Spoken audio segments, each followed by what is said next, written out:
I am not someone who asks for recognition. I never have been. I do my work, I do it well, and I trust that eventually the right people will notice. That was always my philosophy. That was always how I operated. Until I met Daniel. Daniel joined our team about 2 years ago. He was charming in the way that certain people are charming, immediately likable, always smiling, always saying the right thing to the right person at exactly the right moment. Everyone loved him within the first week. Including me.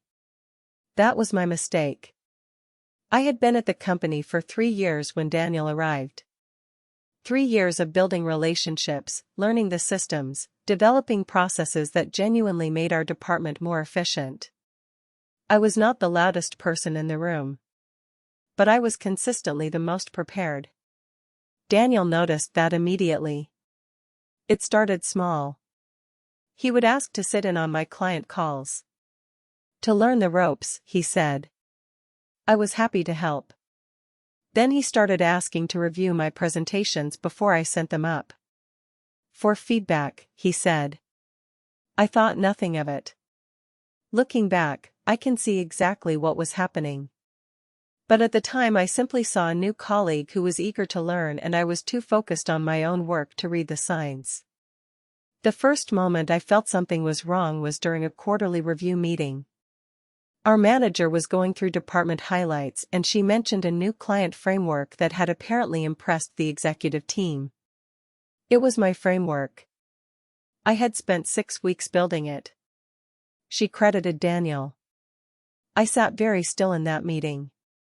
I told myself there had been a miscommunication. That Daniel had simply presented it without making the attribution clear. I told myself I would speak to him afterward and sort it out. I never got the chance.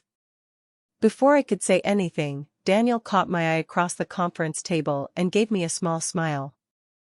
Not an apologetic smile. A knowing one.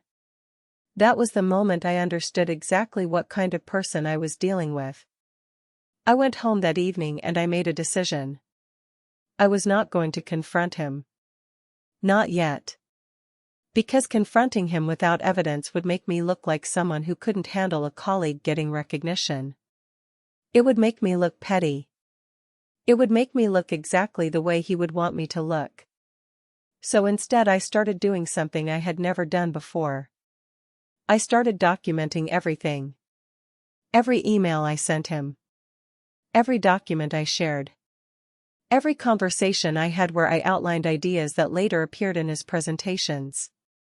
I started blind copying my personal email on key work communications. I started saving version histories. I started noting dates and times with the kind of precision that felt almost obsessive but that I knew was necessary. I also started paying attention to his patterns.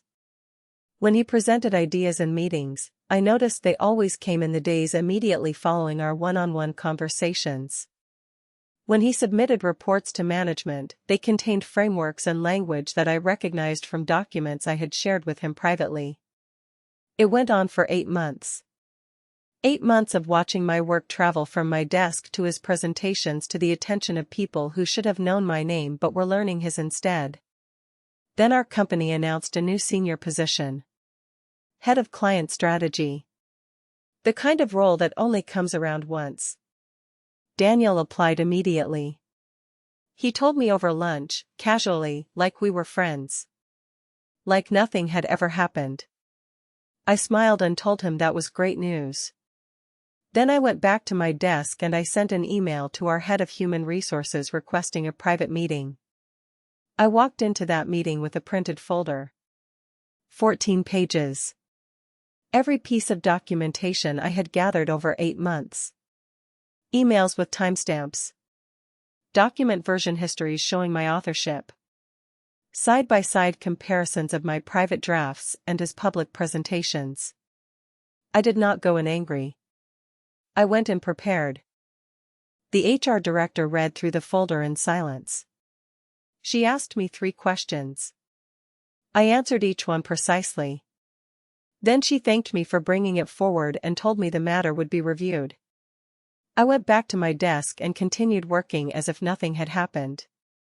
2 weeks later, Daniel was called into a meeting with HR and our department head. I was not in that meeting. I did not need to be. The following Monday, he did not come in. The official message said he was taking personal leave. He never came back.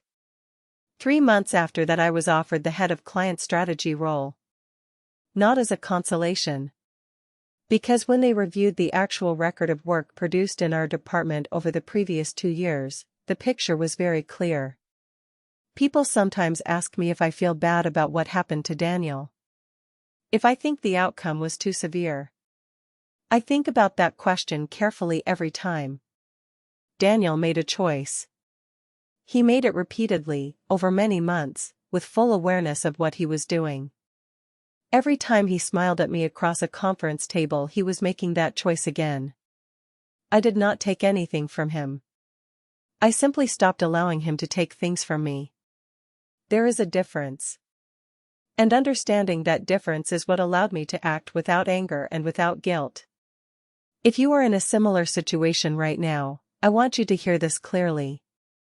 Document everything. Date everything. Send yourself copies. Build your case quietly and completely before you make a single move. Patience and preparation are more powerful than any confrontation. You already know what you contributed. Make sure the record knows it too. Subscribe for new stories every Tuesday and Friday. Share this with someone who needs to hear it today. I will see you in the next one.